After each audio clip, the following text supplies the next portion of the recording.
Friends, on Good Friday, we face the death of Jesus on the cross. We come to be near him in his suffering. We come to lament the world's sin and the fragmentation of our lives. Lamentation is an ancient form of prayer, crying out to God in the midst of senselessness, violence, and confusion. It is a way to hold God accountable even as we admit our own complicity and helplessness. Lamentation does not contradict faith in God. It arises from the conviction that God wills life, not death, that God's love is steadfast, and that God's mercy is over all. We believe that God grieves with us, but we also admit that we do not understand God or ourselves, and so we express doubt, anger, and desire for vindication in God's hearing. The Bible is full of lamentations. Jesus' own lament, my God, why have you forsaken me?" echoes especially in our hearts this day. And so I offer to you on this Good Friday 2 lamentations. First, a psalm written by Anne Weems, found in her book, Psalms of Lament, and then a scripture reading that expresses Jesus' own lament.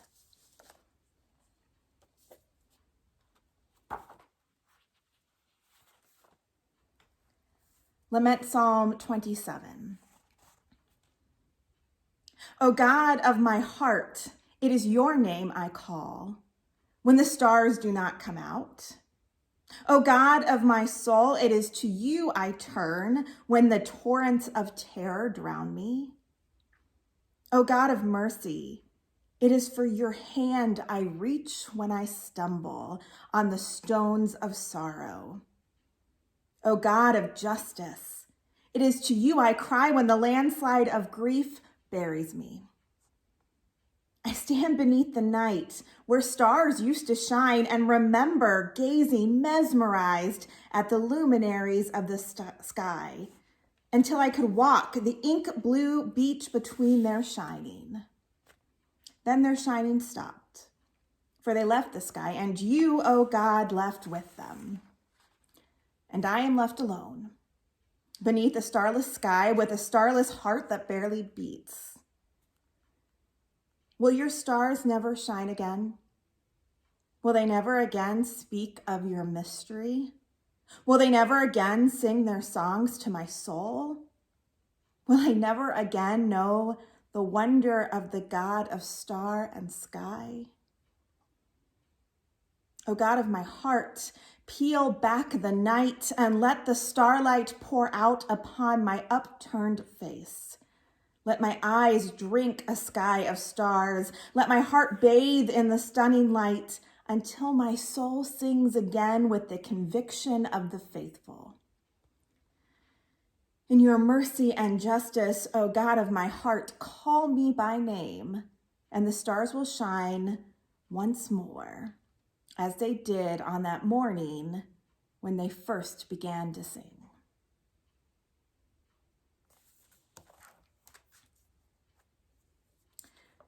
And a reading from John chapter 11, verses 17 through 44.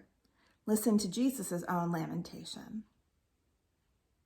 When Jesus arrived, he found that Lazarus had already been in the tomb for 4 days. Now, Bethany was near Jerusalem, some 2 miles away, and many of the Jews had come to Martha and Mary to console them about their brother. When Martha heard that Jesus was coming, she went and met him while Mary stayed at home.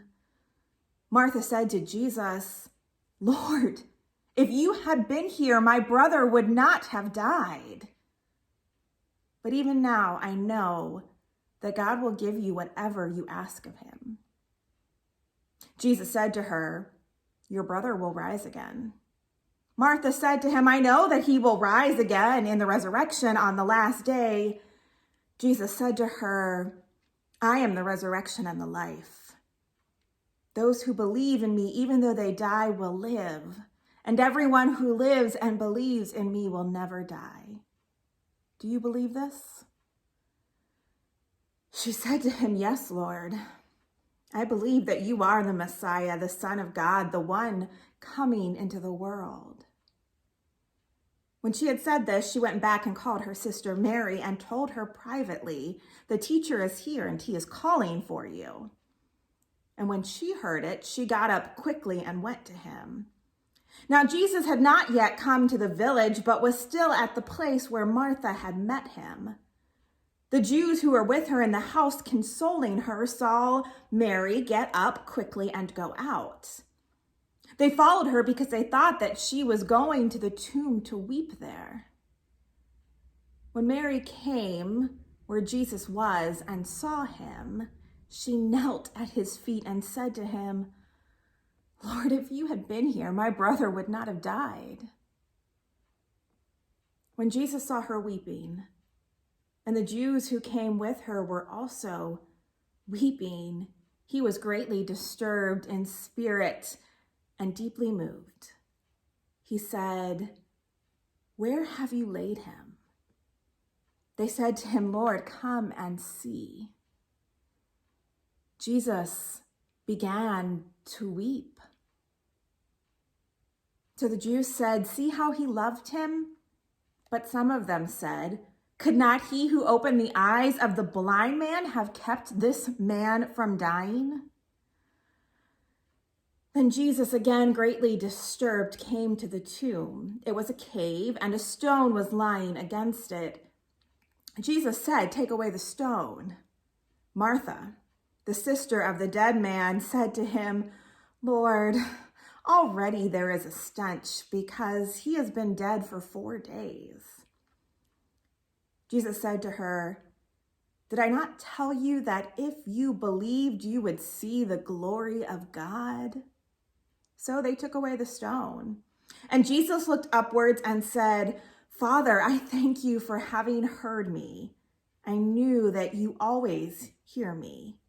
But I have said this for the sake of the crowd standing here, so that they may believe that you sent me. When he had said this, he cried out with a loud voice, Lazarus, come out! The dead man came out, his hands and feet bound with strips of cloth, and his face wrapped in a cloth. Jesus said to them, Unbind him and let him go.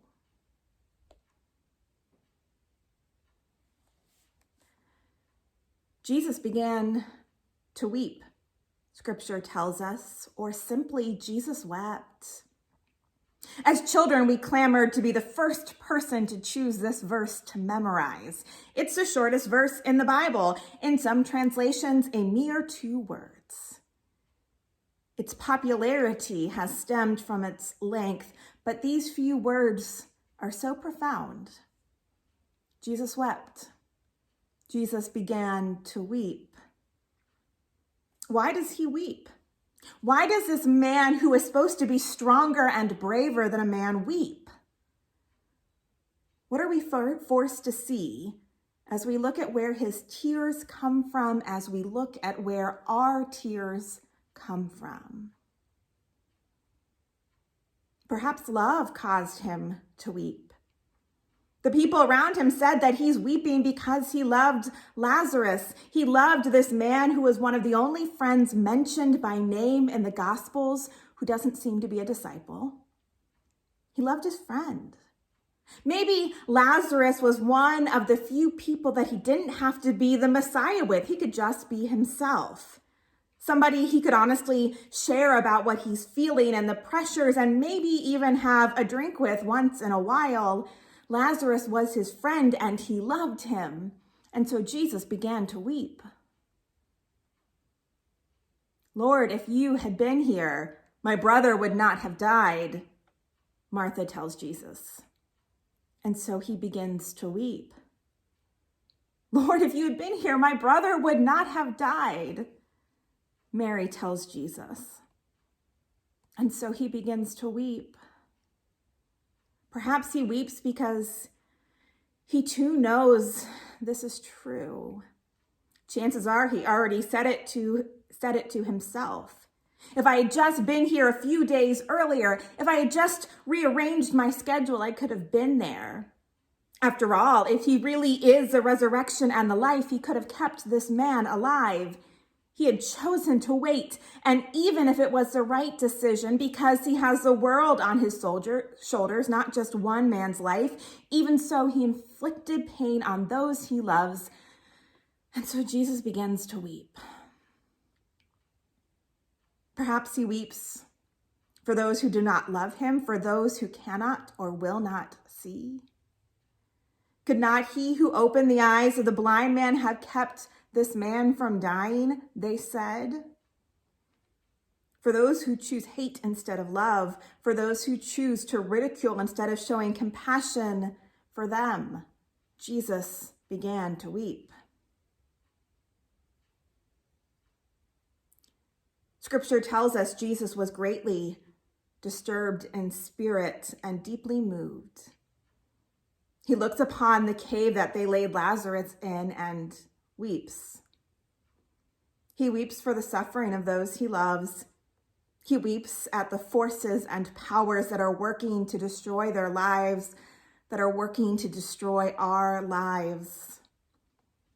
He looks at the darkness of the world, the brutality of terrorists, the ruthless greed of drug dealers, the cruelty of domestic violence, the insidious reign of racism, the helplessness of refugees, the growing wildfire of sick people, the merciless grasp of addictions, and he begins to weep.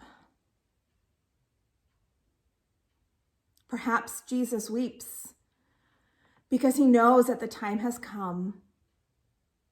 He knows what it will take to set those he loves free from bondage. He sees the cross and the tomb and the stone and Mary weeping, and in that he sees his future. He knows how fierce his opponents are, the strength of hatred, what he must endure to wrestle the world free from their control. He knows the time has come to scream into the tomb of death, the pit of hell, Lazarus, come out. But he also knows that after he unbinds Lazarus, his own binding begins, for they will put him to death. This is a resurrection story. The story of Lazarus. Good Friday is also a resurrection story. But both stories are draped in a funeral pall. The time is at hand. His death is coming. Jesus weeps because if he unbinds Lazarus, if he is to unbind the world, then he himself must be bound. And so he begins to weep. His tears and anger reflect God's tears and anger at the ravaging that humanity has endured by pain and death. He weeps because it is a faithful response to death. His tears, our tears, do not mean that our faith is weak. His tears, our tears, do not mean that we don't believe in resurrection. They mean that our love is strong. And so, on this Good Friday, let us be strong enough to weep. When things grow dark in our own lives, when we grieve over our loved ones, when we can no longer bear the pain present in our world, let us weep. Let us weep and remember. We will remember how he brought a dead man to life. We will remember that he chose to be bound so that we could shed our own grave clothes. We will remember that his heart overflowed with so much love that tears streamed down his face. And by that, my friends, we will be freed.